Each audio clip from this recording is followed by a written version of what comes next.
Olá, queridos, tudo bem com vocês?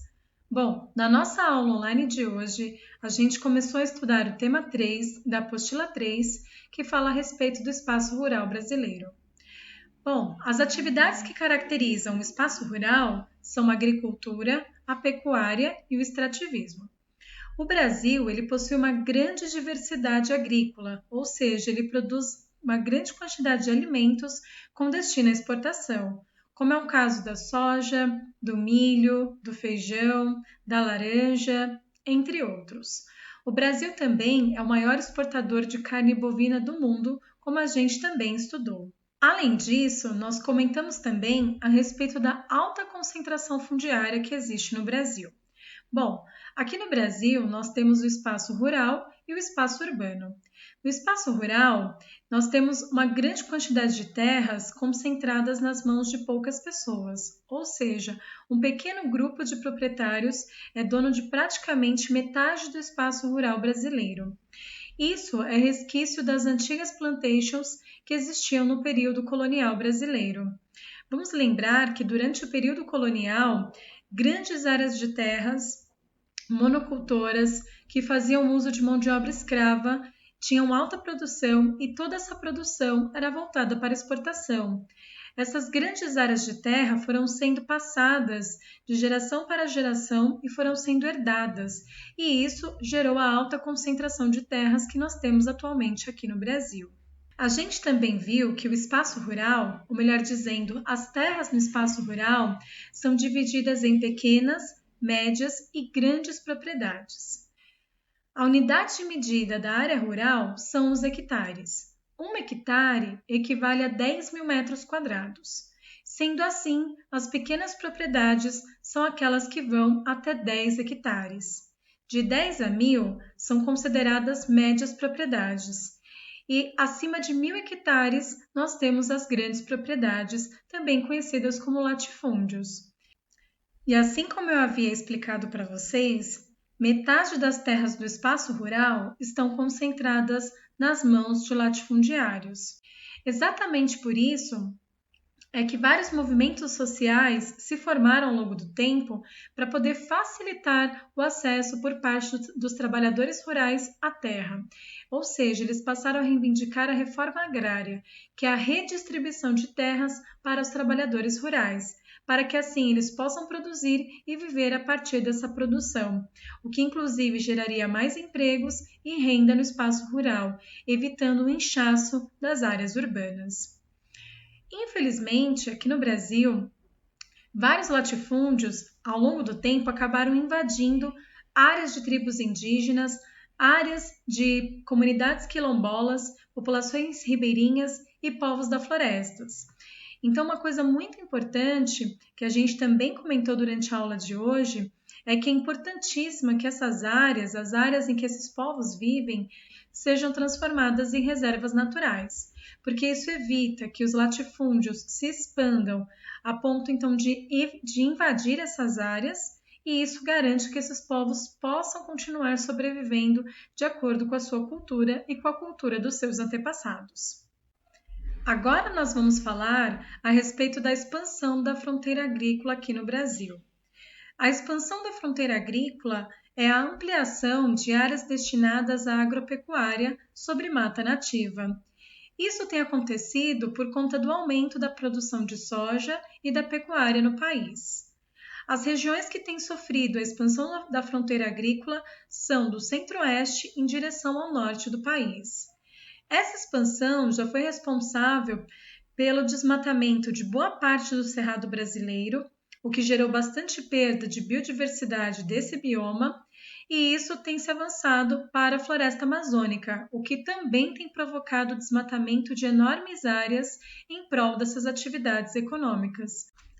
Agora nós vamos falar a respeito do agronegócio aqui no Brasil. O agronegócio é uma produção feita em larga escala, em grandes áreas de terra, ou seja, em latifúndios, que serão monocultores. Isso significa que vai ser produzido um único tipo de alimento. Essa produção faz grande uso de tecnologia e é voltada para exportação. O agronegócio, além de ser voltado para a exportação, ele também fornece uma grande quantidade de matérias-primas para as agroindústrias. São indústrias que vão adquirir os alimentos que serão cultivados no espaço rural como matérias-primas e transformarão esses alimentos em outros alimentos para serem vendidos no mercado. Vou dar um exemplo. No caso, o café expresso. O café expresso ele é fabricado por uma indústria. Essa indústria comprou o café como matéria-prima das áreas rurais, dos latifúndios, em grande quantidade, transformou esse café em café expresso, ensacou e colocou no mercado para a gente poder comprar. Então, esse é um exemplo de agroindústria. As agroindústrias, então, elas precisam de grande quantidade de alimentos e quem vai fornecer isso, em sua maioria, é o agronegócio.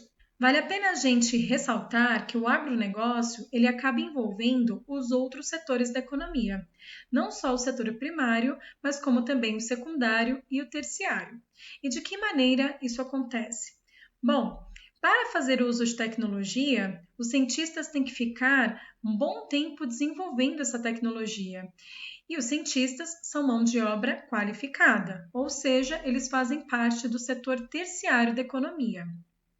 Uma vez que essa tecnologia foi criada, a indústria vai produzir em larga escala essa tecnologia que será empregada no campo, como, por exemplo, os agrotóxicos, os tratores, as colheitadeiras, as sementes transgênicas e assim por diante.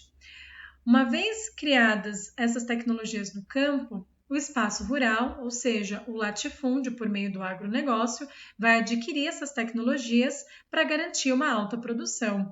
E depois, uma vez que essa produção for obtida, ela vai ser comercializada, ou seja, setor terciário da economia, como as agroindústrias, e também será destinada à exportação, o que também envolve o comércio, que é um setor terciário da economia.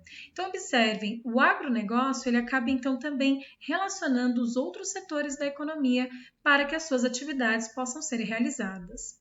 Outra coisa importante da gente falar é que não são só apenas as grandes propriedades que fazem parte do agronegócio. Pequenas e médias propriedades que também fazem uso de bastante tecnologia também acabam participando desse processo, em menor escala, mas elas também acabam contribuindo como oferta de matérias-primas para as agroindústrias que existem no país. Os produtos que o Brasil mais tem cultivado nos últimos anos por meio do agronegócio é a soja e a carne bovina, como eu tinha dito anteriormente para vocês.